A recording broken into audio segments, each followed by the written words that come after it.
Advisory Leadership Institute and Command College, an executive development program. And just as a side note, little personal endorsement for our wonderful police force in the city of Pleasanton. As someone who's had 2 cars stolen out of their driveway living in town, I can't thank them enough for the great job they do, because we don't know how lucky we are until you need them. So welcome, Chief Swing. The floor is all yours. Thank you. Good morning and welcome. And sorry to hear about your 2 cars being stolen. I hope that our investment in license plate reader technology led to their recovery at some point. But this was a number of years ago. One was probably 18 years ago, and one was probably in 2011, probably pre, but I can tell you from comparison of where they were found, the police force in Pleasanton was the only one who cared. All right, well, thank you. That's good to hear, and that's not surprising that that the police officers who responded cared in a meaningful way, because I have seen that here time and time again, and I've heard that from our community from many people. So thank you. Thank you for the introduction, and Steve, thank you for the invitation to be here this morning. It is good to be with all of you. As Lori mentioned, I was brought on here in May of 2020, and in the short 3 months or so, it feels like a lot longer than that, not because of anything, but for the fact that we're in a different time with COVID and police reform and all the things we've been talking about. It's been a busy 3 months, and that's helped me also learn and engage with the community. So it is good to be here. As Lori mentioned, I was previously in Morgan Hill, where I served 9 years as the chief and also a term as the president of the California Police Chiefs Association. What I learned through my time previously is the importance of being involved and engaged in the community. And it's my role as the police chief, as a representative of our department, to maintain a high level of community involvement and community engagement. And I know that that's reflected already in our organization as part of our culture. So that's really, really good to see.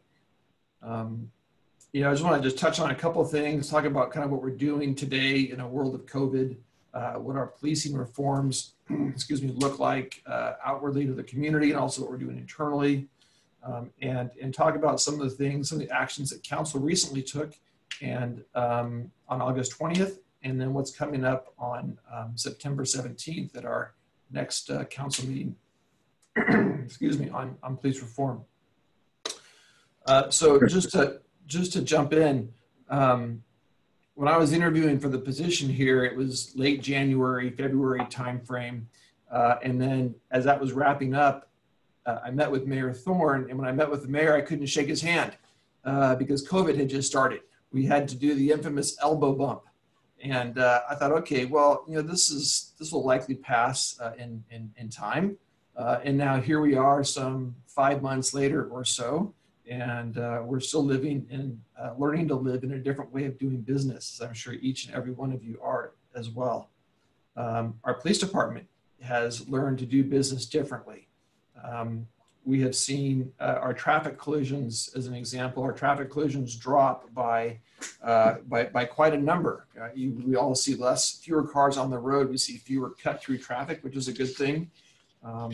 And our crashes are down by about, look at my numbers here, by about 35% over last year, which is obviously a pretty big drop. Our citations, our self-initiated proactive work is down by about 65%. So fewer stops are being made as officers are deployed to other assignments, helping out with the testing center and the food bank and so forth in different ways. We're learning how to do trainings and meetings via Zoom. One of the biggest challenges that I think that I have faced personally is not being able to shake people's hands as often as I would like as I meet them for the first time, and how challenging that can be, and learning how to facilitate trainings and meetings like this without being able to be in person and be together. But we have found some great benefits to it as well. By doing meetings virtually, we're able to get more people together, be less impactful, have a better balance of home life and work. So I think as a department, we're come into our stride with COVID. our officers are engaged in the community. They're engaged in enforcement activities, and they're still committed, of course, like we always are, to keeping our community safe. And so as we, I think, come out of, look to come out of COVID, hopefully in the next few months, is my own personal kind of prediction, if you would, that we will be obviously resuming back to our normal course of business to the greatest extent possible. As you mentioned earlier, on August 20th, our council had a meeting to discuss policing reforms. And as we all know, that meeting was precipitated by some community engagement and community involvement. We had our rally at Amador Park in June, followed by another rally at Lions Wayside Park, and various car rallies throughout Pleasanton on various Saturdays and Sundays and so forth, various weekends. And that was followed by 2 listening sessions from the council in July, and then our meeting that we had on August 20th. And I don't know how many of you were there for the meeting. I do recognize some of the names that I see on the screen. I know obviously Vice Mayor Narum was there for the duration, and as well as others. And we heard from our community, and our council voted unanimously, gratefully, to support the recommendations of the police department related to use of force policy reform, and also to bring back a plan or a program for an alternate response to mental health. And I think we have kind of started some preliminary conversations internally about that, and we look forward to doing some research and bringing back a plan to council in the not too distant future to see how we can better serve those who are in mental crisis, and how we can find roles for officers that maybe don't put them necessarily on the front lines of that response. And so we look forward to seeing how that develops over the next few months. Additionally, we will be bringing to council a report on 21st century policing. That's going to come up on September 17th, so a couple weeks or so from now, maybe eight days or so. That report will be a comprehensive evaluation of our previous implementation plan, and then also a conversation about recommendations for the next step of that implementation. Of course, 21st century policing was one of the accomplishments of President Obama during his administration. He led a president's task force on 21st century policing, and there are 6 key pillars. Those pillars include community oversight and training, officer wellness, just to name a few. So we look forward to again bringing that back to council, as well as presenting 3 options and conversations around what greater oversight or community involvement with the police department looks like. And there'll be some options presented to council at that time.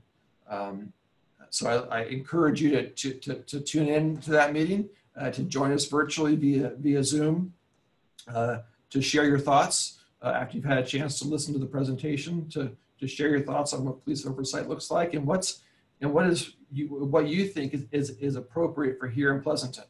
Because we know that in law enforcement, as in many other professions and business models, a one-size-fits-all approach doesn't work. That we need to find something that works best for our community here and for the needs of our residents and guests. Additionally, along the lines of police reform, there's been some state legislation. And what I've learned in my time as the president of the California Police Chiefs Association is that crisis or times like this usually lead to some different legislative ideas that come out of Sacramento. And while I think the intentions of our legislators are good in terms of trying to create meaningful change, sometimes the vehicles that are used to get to that change require more thought and more deliberate conversation. And so what we found in this last session was there are some different bills that have passed and made to the governor's desk. One of those is on mental health supervision. So if Pleasanton, for example, were to have a mental health response team, then that person, that mental health clinician, could not be supervised by the police department. It has to be a bifurcated supervision process. That's just one of the new laws that was passed this last year. Something that's directly impactful to us, and that I made a decision in early June to suspend the use of our carotid restraint, which is a control hold that is used, that we train and is used by officers for those who are violently resisting. The state, I just learned, did pass that legislation. So AB 1196, which will permanently ban the use of the carotid restraint in California, is on the governor's desk, as I understand it, waiting for a signature, and we expect that to be signed. So the temporary ban that we put in place here in anticipation of this bill being signed, while we waited that out, it looks like that was the right course of action to be deliberate in that, and then also to be ahead of that eventually coming down.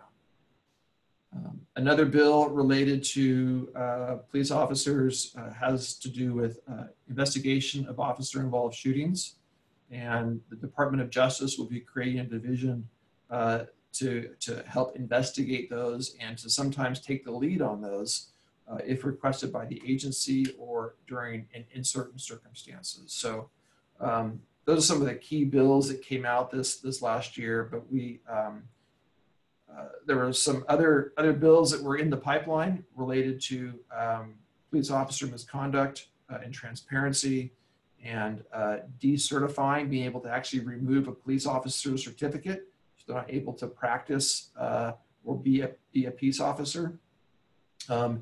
And those bills needed some more conversation. I think that conversation was difficult to have in light of COVID. And so those bills did not go forward this session. I expect them to return next session, especially I think as we enter a 2-year session and have an opportunity for more dialogue over a period of time.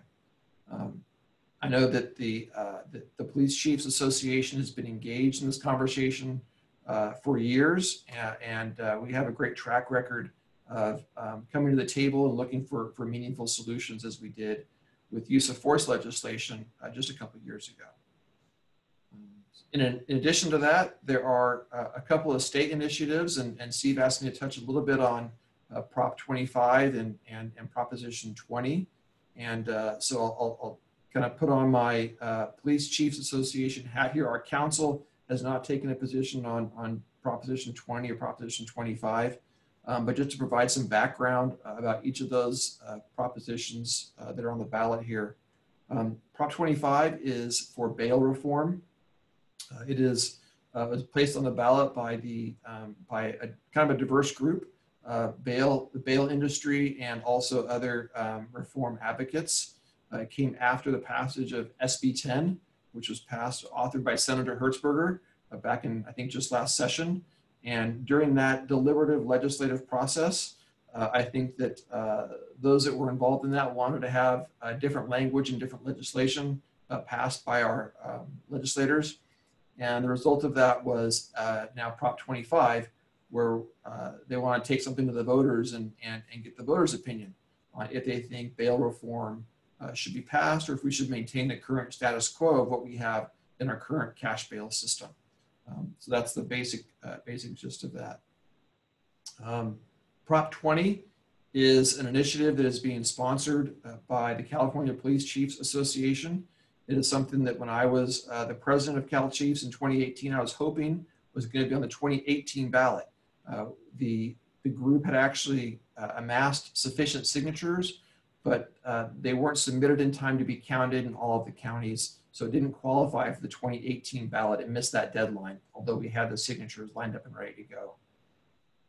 Proposition 20 is designed to peel back some of the reforms related to sentencing that happened over the last few years, whether it's AB 109, which is prisoner realignment, which took prisoners from the state system and moved them to the local county system, or it's Prop 47, which reduced certain drug crimes and property crimes from felonies to misdemeanors, or Prop 57, which created an early release incentive program for folks in our state prison system.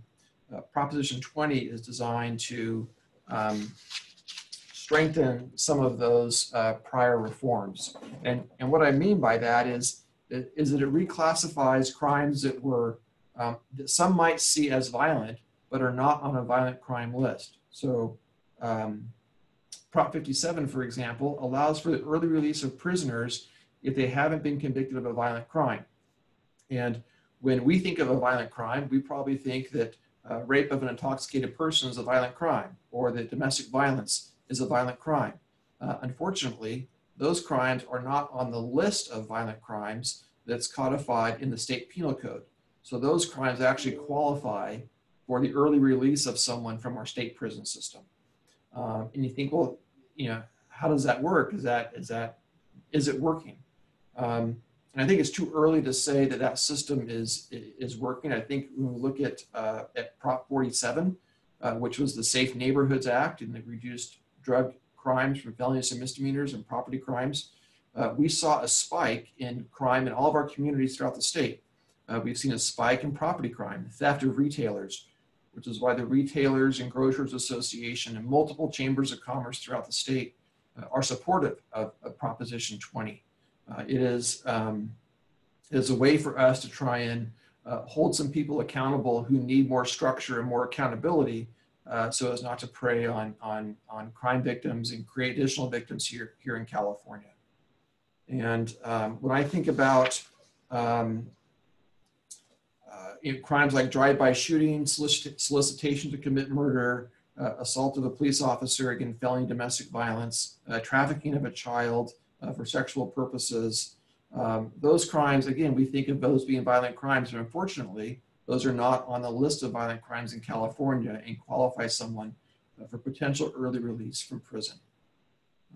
And so Proposition 20 is designed to fix some of those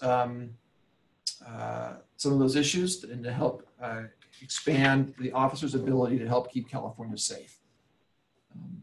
Something that might be closer to some of our business leaders in town is serial theft.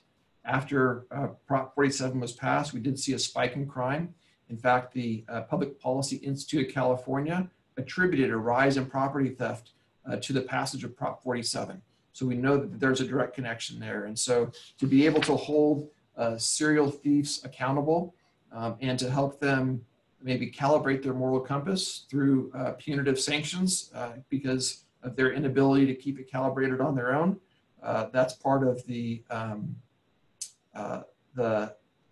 passage of Prop 47 or Prop 20, if you would, to help strengthen some of those crimes and sanctions for committing them.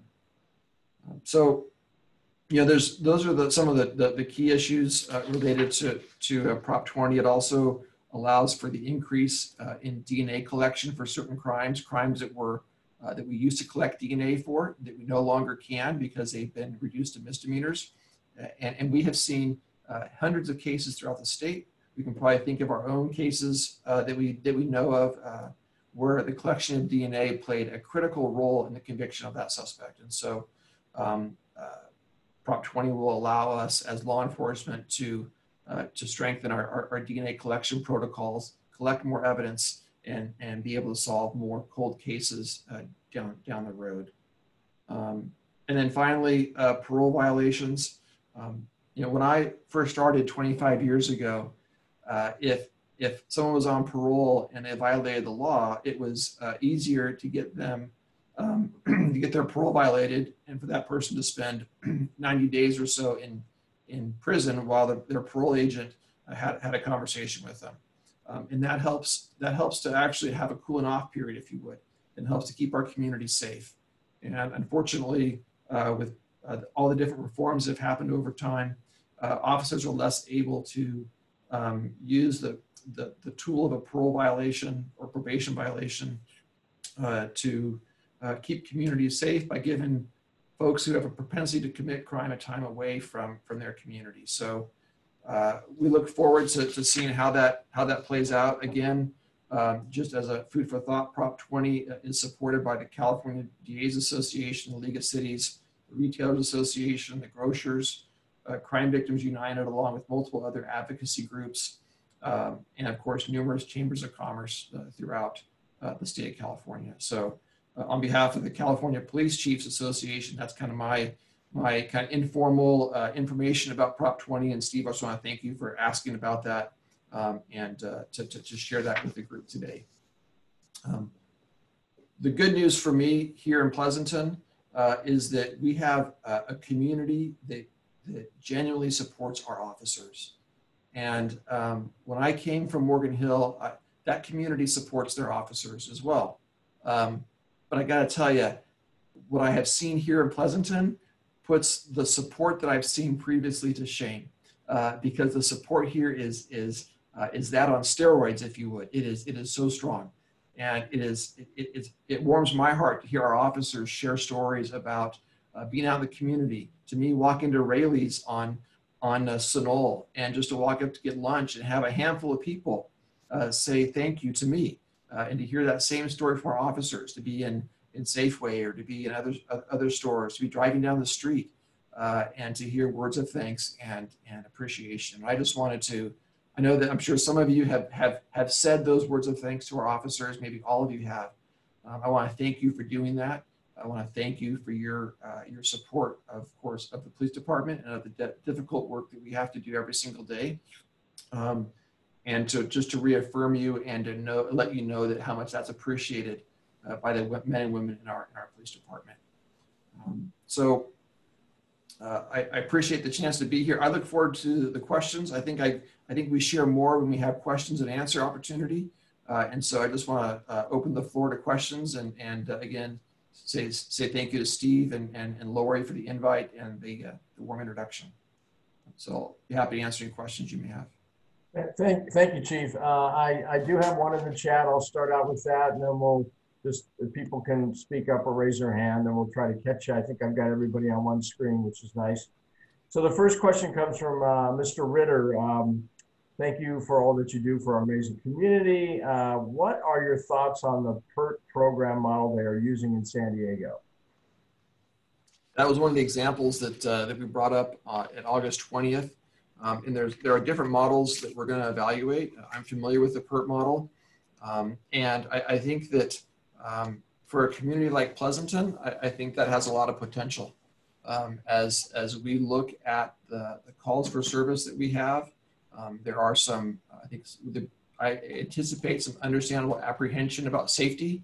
And I think partnering a police officer in plain clothes with a clinician is a way to help ensure safety for those who are out there on scene.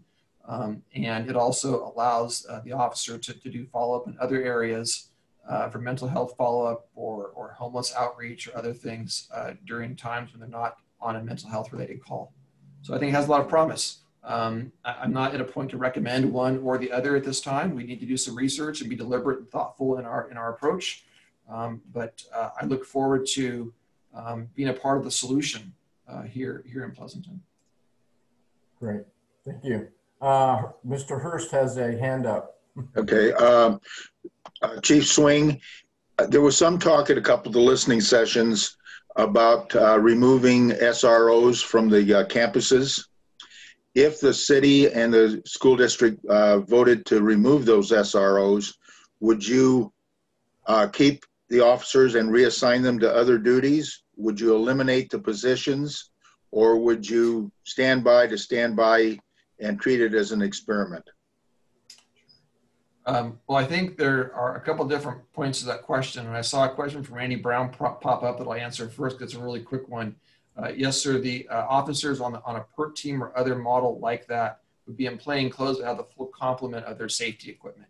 So whether that be a firearm, a taser, et cetera, it just would not be as readily visible to the person that we're serving. So going back to your question, Mr. Hirst, about SROs and our DARE program and others. The allocation of personnel in terms of the number of personnel that we have is a decision made by council, and council appropriates the resources to the department and funding. And so if our SRO program went away, which, from what I've heard in the community, there's a lot of strong support for our SRO program. And so I look forward to having a conversation with the Pleasanton Unified School District and their leadership, and hearing from teachers, hearing from administrators, hearing from parents about their interest in the SRO program. That being said, if our SROs did go away, I don't think that the volume of calls that our SROs handle would go away as well. And so I would advocate that we continue to maintain our staffing and likely reassign those personnel to other areas. But ultimately, that's a decision made by our council if that were to happen. Mr. Balch. Thank you. So Chief Swing, I just wanted to ask about the DNA kits that would be for cold cases. So we've heard that there's a big backlog in processing those kits. So what's your experience for our community or Alameda County and in the backlog of testing and actually getting through any of those kits? Are we doing well or are we not? And I don't know the answer on this one. Yeah, so my understanding is it's the kit that is taken, the evidence kit that's taken when a sexual assault is reported and the evidence collected during that examination. I'm unaware of a backlog here in Pleasanton. I know that Alameda County was a part of the group that was working through the backlogs. I'm not sure that our county has a backlog either. I know that we don't have a backlog of untested kits here in Pleasanton. Okay. Chief, did you see Randy added a follow-up question about do you have stats on weapons seized by SROs? I did, and no, we don't have that information. And I think it's important to acknowledge that the work of our SROs is not primarily in an enforcement role. It really is in a caretaker and guardian role. There were some comments made at the council meeting about an interaction with one of our SROs and someone who was in medical distress.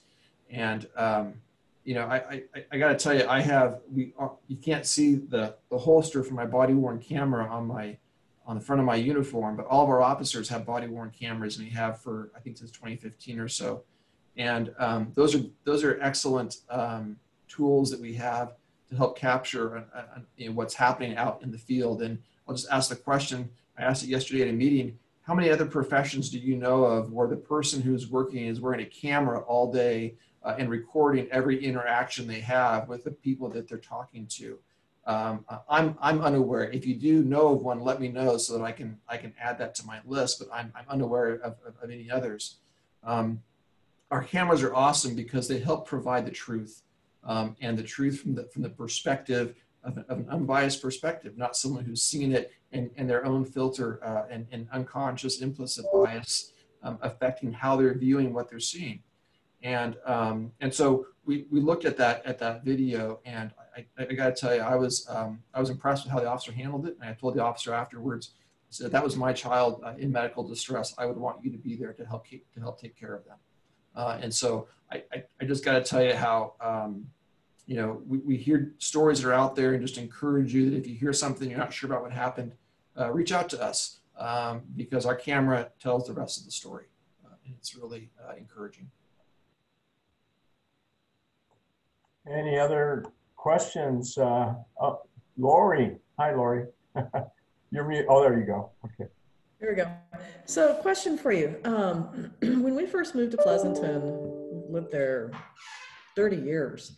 One of the things that I think has changed over the last decade, and it's probably a staffing and budgetary issue, but when we go to the farmers markets or, you know, the Good Guys car show or just a busy night downtown, there'd be an officer or two just kind of walking around, mingling, handing out, you know, little badges to the kids. And we don't see so much of that anymore. And I'm wondering, has there been more conversation? Of course, COVID makes everything weird, but has there been any more conversation internally about bringing that kind of that neighborhood beat cop personality back to the force, where people know each other on a individual personal relationship basis, and they actually build that trust because there's an individual. It's not the police. It's, well, I know, you know, Fred, he's kind of the beat cop in my neighborhood. Is there any conversation along those lines?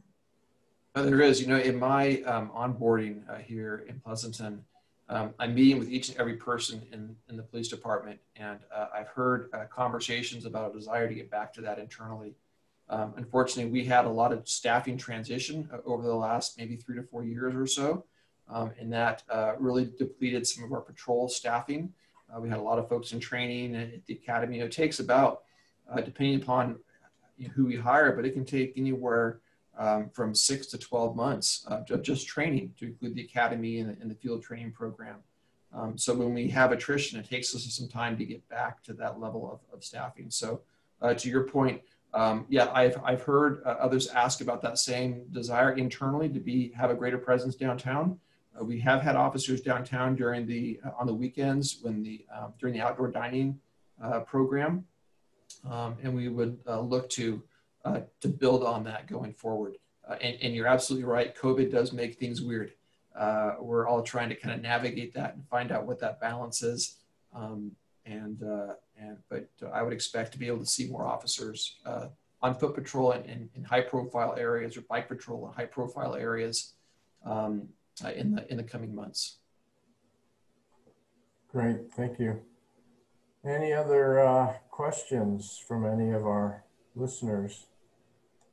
Jack and Herb have, so we'll go with Jack first and hit Herb second. So, Chief, thank you for being here this morning. Since I realize that you're in full uniform and probably had to get up a lot earlier than I did to roll out to this. But I did want to ask, maybe, I know there's a council person on the phone or on the call, but what does the police department need that maybe would help them? Is there something more that we're not aware of that, so I just heard you say bike patrols. Well, does the police department have actual equipment that they need?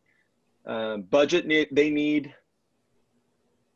I'll leave it at that. Sure. There are, if you ask a police chief, what do you need, right? That's like an open-ended question, and I could create a pretty big check or request for a check, as the case may be.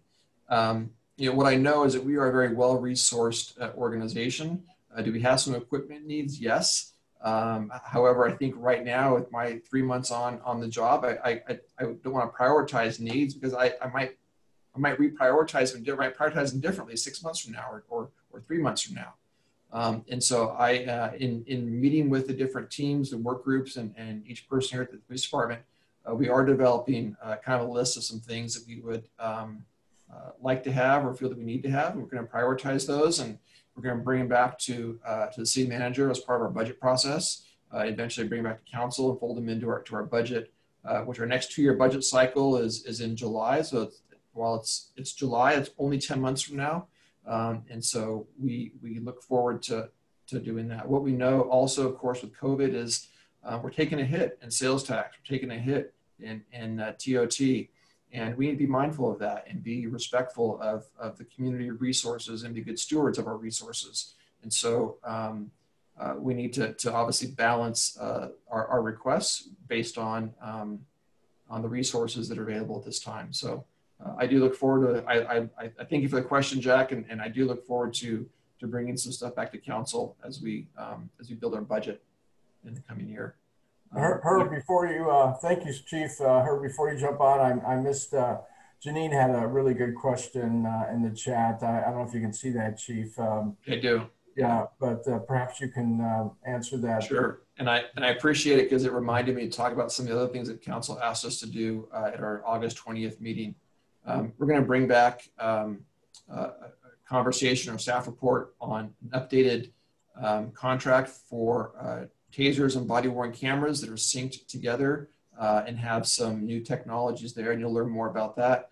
With that will come our department's policy and practice around the topic of no-knock warrants and how we use that, and the frequency that we use that. Additionally, again, we're going to have a conversation with Pleasanton Unified School District about SROs, and so there's more to come. And one of the requests from council was to engage in autism awareness training. And what I learned is that our department was already on that path. But for COVID, we would have had that completed working with our partners at Sunflower Hill. We would have had that completed, I think, in March, April timeframe of this year. So what we've done is on September 14th and a later date in October, we're going to have a department training. And part of that department training will include instruction from our partners at Sunflower Hill and on autism awareness. And so to answer the question, it's in place. and will be completed by October of this year. So it's looking forward to that. Thank you very much. And may I just say, it's not just residents with autism, it's all developmental disabilities. So, you know, chromosomal anomalies, cerebral palsy, you know, we're open up to all those disabilities. So if the training could span developmental disabilities in general, that would be great.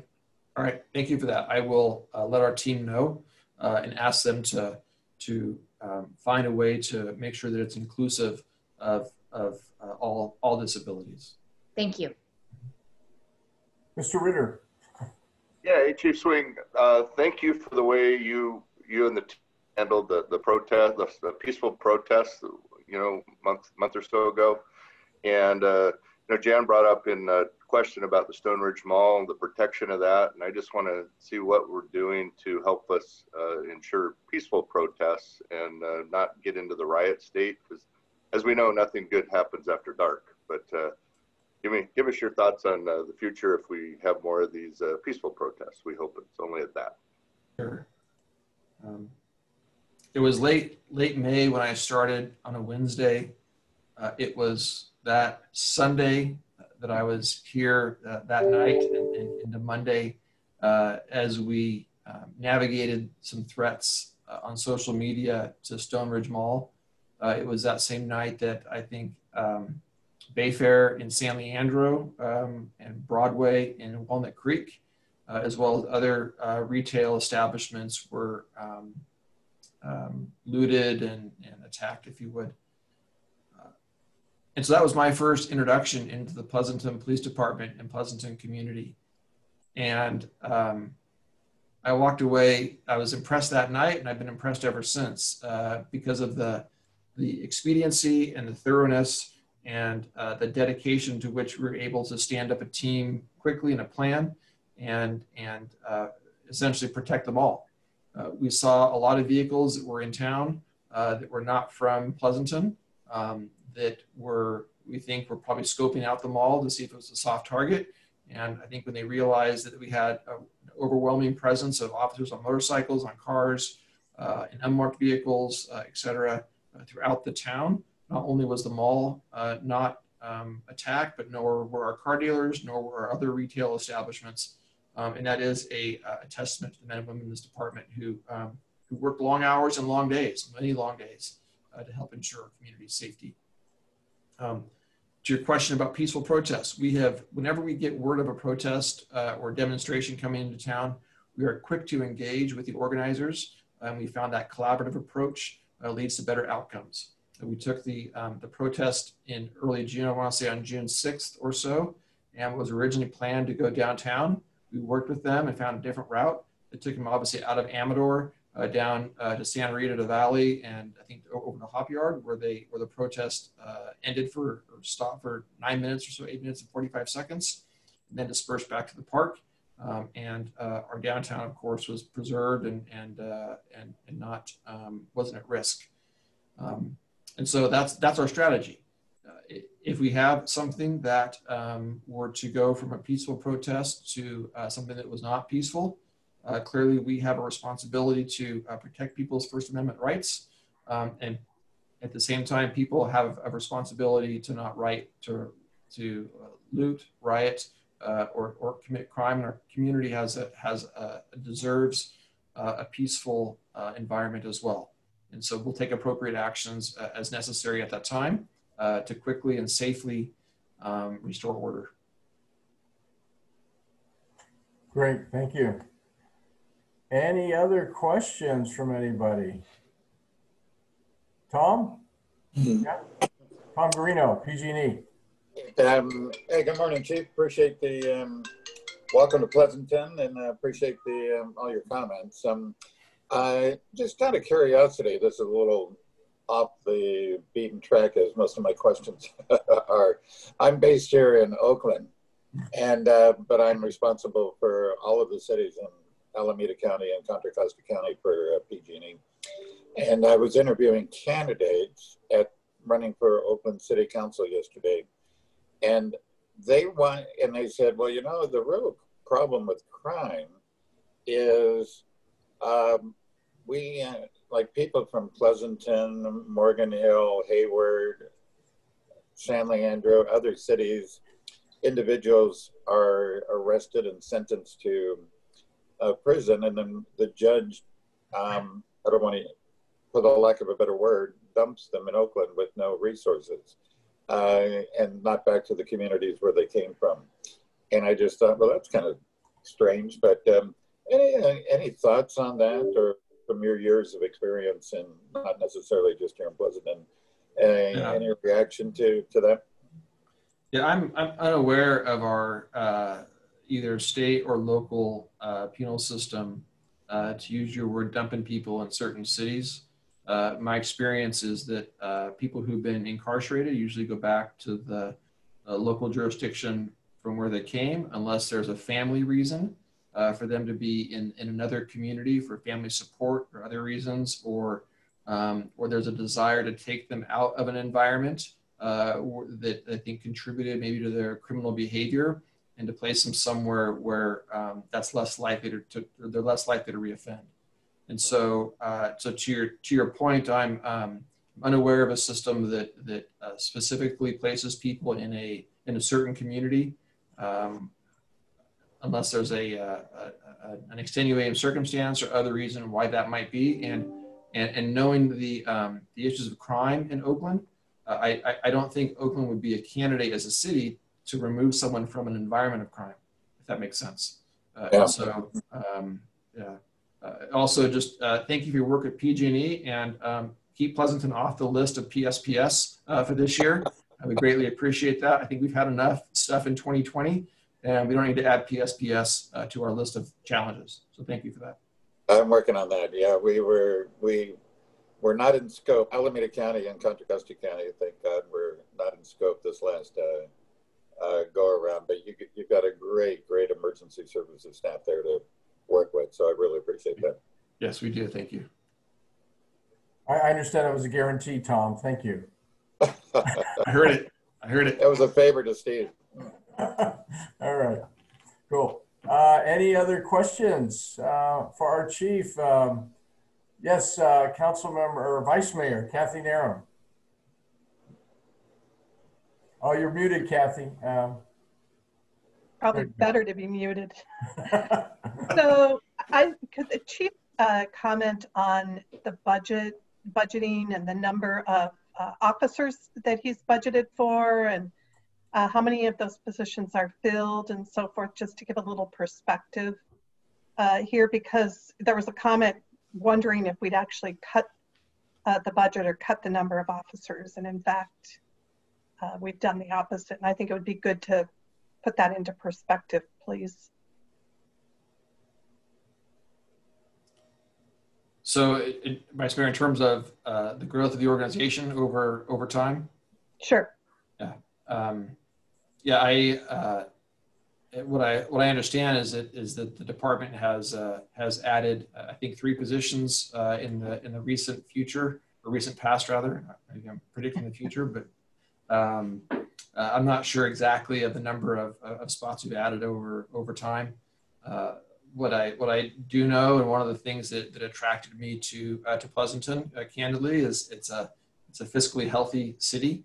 The council has done a really good job of maintaining a strong fiscal health and sustainable budget strategy, and that's critical, I think, not just for public safety, but for all city services. I look forward to getting out of this COVID world.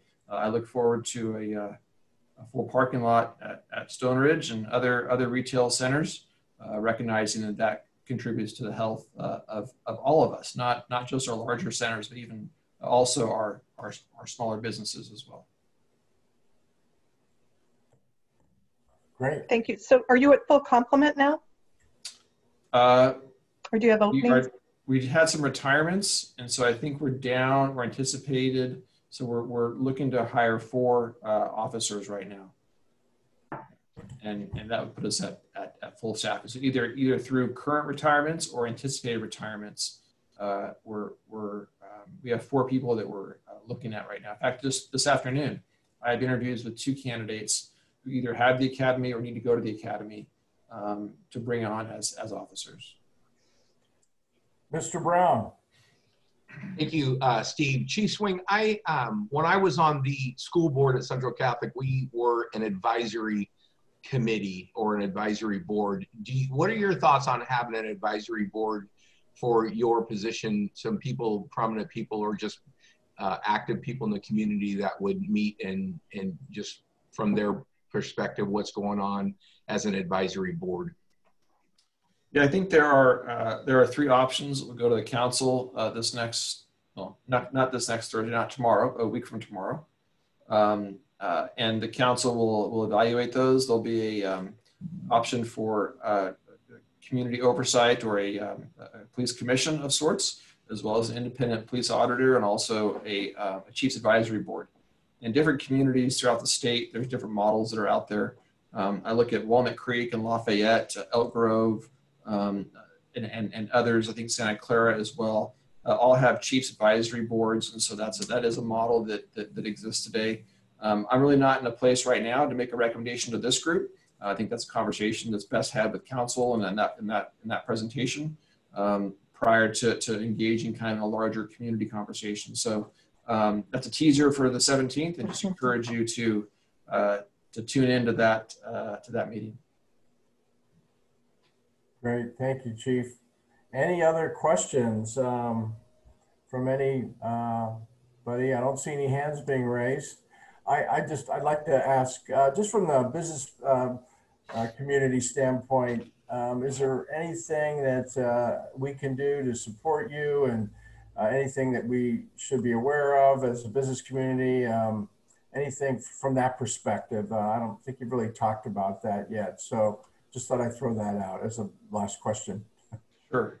I think what the things that the business community can do are really aligned with what kind of the larger community can do as well. And I think that our office, and that's to voice your thoughts on the larger topics that we're talking about with the council right now, and make sure that your voice is heard. It's important. I believe that it's important for all of our elected officials to hear from the entire community. And as that makes the best policy decision they have to make, a difficult policy decision that they have to make to represent all 84 or 80,000 residents that we have in Pleasanton, as well as, of course, all the folks come here to work during a normal working environment. So, so in addition to just expressing and sharing your support for our officers and dispatchers, community service officers and animal service officer, all the team here at Pleasanton PD, in addition to showing that support, I would just say make sure that your voice is heard, and that those that you encourage them to share their voice as well. Great, thank you. Great advice. One thing I wanted to mention before you go, and everyone goes on to their day, is we are going to be highlighting a canine officer at our next virtual mixer. So I'm giving you a little sneak preview, which is on the 14th at 4 o'clock. So we're going to be doing a little live broadcast, which will be really cool. So we're looking forward to that. Thanks for Which officer? I'm not sure yet. We're working on the details, but it's coming together. So it'll be pretty cool. So excellent. Again, I don't see any other question. Oh, Brad's got one. Okay, Mr. Hirst. Just one comment. Chief Swing mentioned voicing our support on September 17th, which is next week.